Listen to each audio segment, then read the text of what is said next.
G'day campers, welcome back to 1010 Adventures, and after 14 months of waiting, we are finally on our way.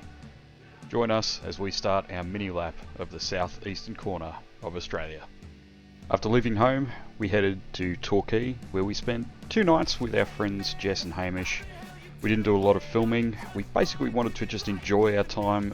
We don't get to see these guys very often. So we're going to start our journey as we enter Johanna Beach.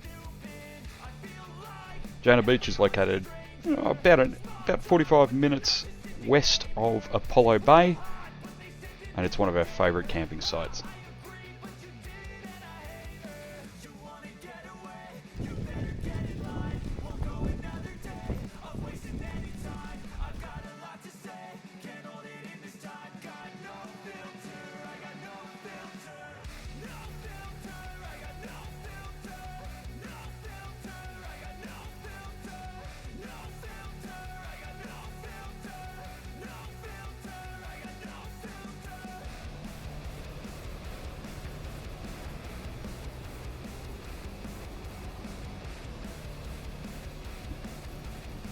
Hey campers, we are hanging out at Johanna Beach. We've been here for the last 2 days. We're about to pack up and head onto our next destination, which will be Portland. I've already released shorts on Johanna Beach, just talking a little bit about the beach and some of its history. But long form format, Johanna Beach named after the Tasmanian schooner Johanna, spelt differently. They added an extra H apparently when they named the beach. But this Tasmanian schooner was scuttled on its maiden voyage coming up the coastline here. Just sort of really highlights the dangers of the coast around here. This whole stretch of the Great Ocean Road is also known as the Shipwreck Coast. There are bucket loads of wrecks along here. The beach itself behind me, really beautiful, stunning views, but to be honest, I would not be swimming here. You couldn't pay me enough. My brother-in-law actually grew up around here and used to come down here quite regularly. Knows of a number of dogs that have been taken in the rip and by sharks, and there is quite a few cases of people drowning out here as well. While the surf looks great, the rips here are really, really dangerous. There are quite a few signs around here saying, swimming is not advised, take caution, it's not patrolled. Submerged rocks, in fact I think you probably see behind me there are some deep rocks over here, high down at the moment, and there is some quite dangerous and sharp rocks around here, so it's not the kind of place I'd necessarily want to surf either. Not that I'm a surfer, let's be honest. After leaving Johanna Beach, we continued on the Great Ocean Road, following the coast until we reached one of the most recognisable spots in Victoria.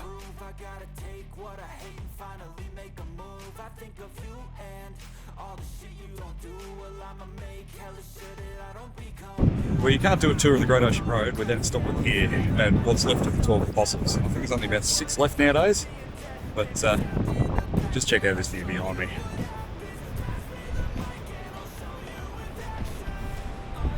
Absolutely stunning.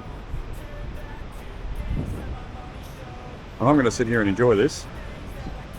Catch up with you in a bit. Just taking a little bit of a stroll down to the grotto. We've just left the 12 apostles and going to go and see what this has to hold. We bypassed London Bridge, partly because it fell down a few years ago. Two, there wasn't any parking for a caravan. Well, there might have been, but it was chonkers. We're at school holidays, but tourist volumes down here are insane. I'm genuinely surprised at how busy it is down this way. Anyway, let's keep going for a wander down the track.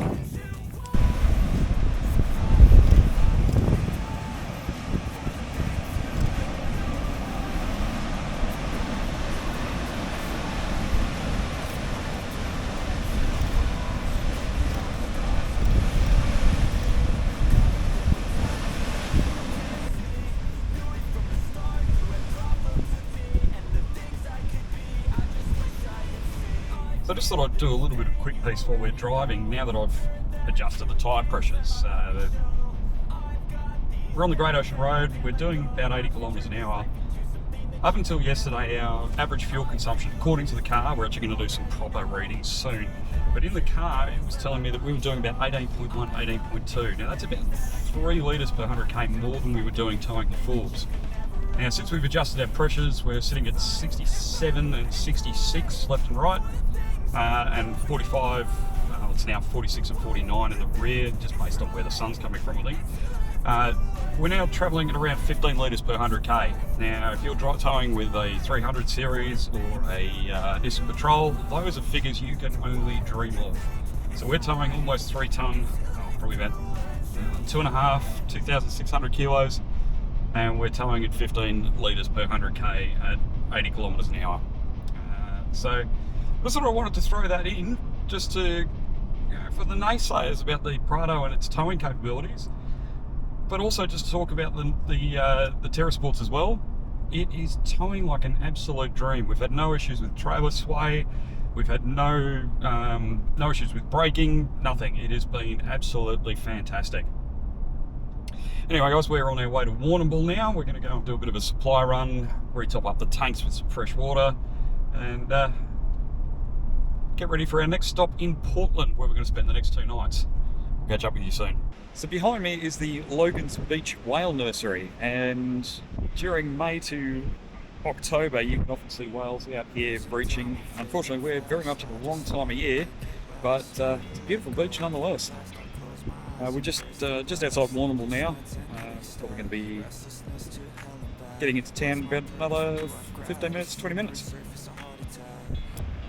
Check out this beach. Sometimes you just gotta believe there's something that'll give you relief. There's something that'll have what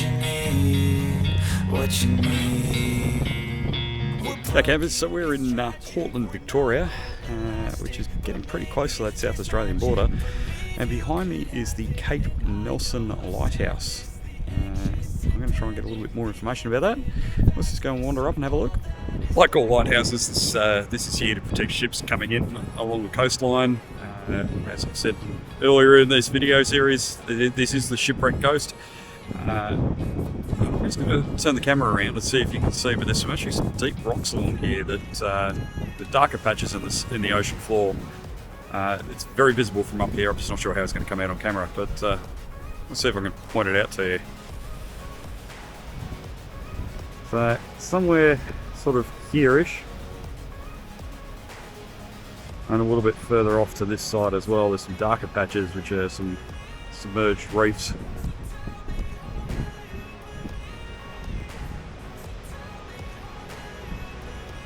And even further out that side, so anything coming in here has got a risk of being fouled upon those rocks, but also anything coming in here, the cliffs here they're jagged, they're wild, they are beautiful. I've always found this some of the most beautiful coastline in Australia. I just love coming down the southern, south coast of Victoria. It is just beautiful here. Anyway, let's keep walking along the cliff edge. One of the unfortunate things here is that this is all part of the national park, so unfortunately we can't bring the girls with us, which is a little bit disappointing. We're staying in a caravan park locally. We were trying to avoid caravan parks, but we don't have any choice here in Portland. And yeah, unfortunately we were told that the dogs can come, but we got here and there's a big sign saying no dogs allowed. So fortunately it's very, very cool today. It's only 19 degrees, so we're not too worried about them overheating or anything. One of the other things we'll see a lot of along the coast here is wind farms, and they stretch all the way up and down the coast. The winds here are pretty consistent. Does make for good electricity generation. Anyway, let's just have a look as we'll pull up next to Carla and have a look at these cliffs.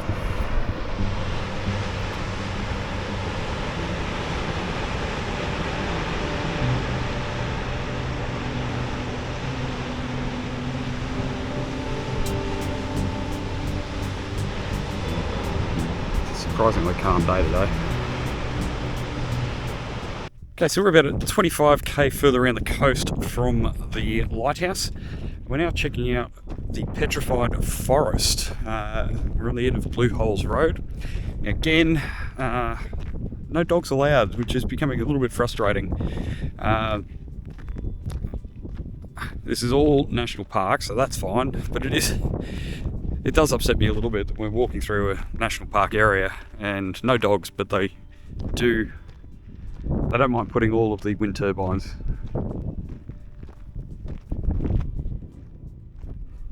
in the national park. So that's a bit frustrating, but you get it. So if you are watching our channel for dog-friendly places to visit, this ain't one of them. Anyway, we've come up here to see the Petrified Forest and also some blowholes. So just coming up to an intersection here. We go left for the Petrified Forest and right for the blowholes.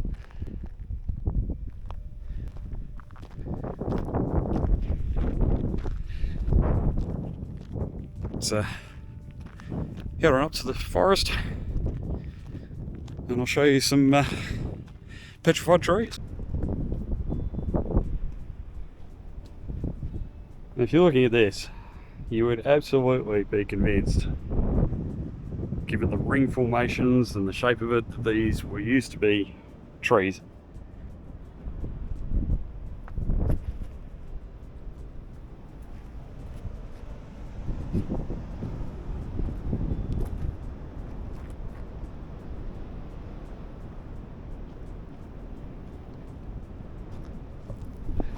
And as awesome as that would be, you'd be wrong. These are all limestone pipes, and don't worry, I was convinced they were trees as well. But no, they're limestone pipes that have been eroded away by rain and water, the wind from the coast. So, as awesome as it is, it's not really a true petrified forest. It's limestone that just looks like trees. But nonetheless, it's still pretty amazing to look at. Anyway, we're going to continue on. We're going to go over to the blowholes. Well, behind me, we are at the blowholes lookout, and not a lot of action today. It looks pretty rough, but to be honest, the seas are pretty calm today, so we're not getting the blowholes coming right up to the edge here, which they often will. It's just too calm off the coast today.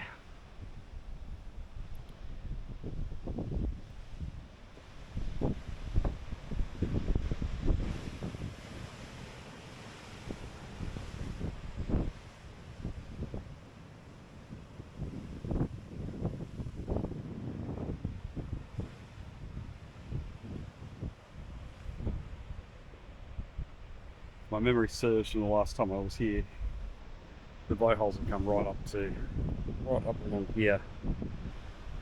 There's a hollow just about here. Particularly really rough sea, you'll see water shooting straight up. But not today.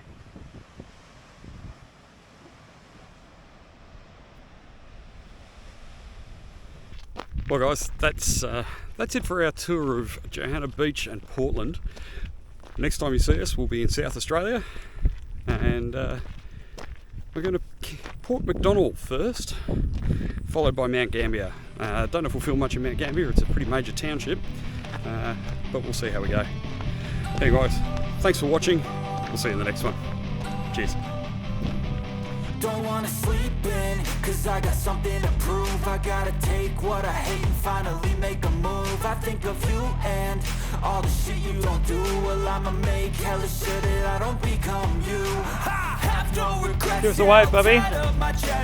Never forget what it's like to be in debt. Well guys, I'm feeling quite privileged. The rangers here have given me permission to go into the Stick Tomato Cave and do some filming, so I'm going to take you along for a bit of a trip underground. Smile! I've got these things that I can't let go. Watch me turn this life into something that you could never own.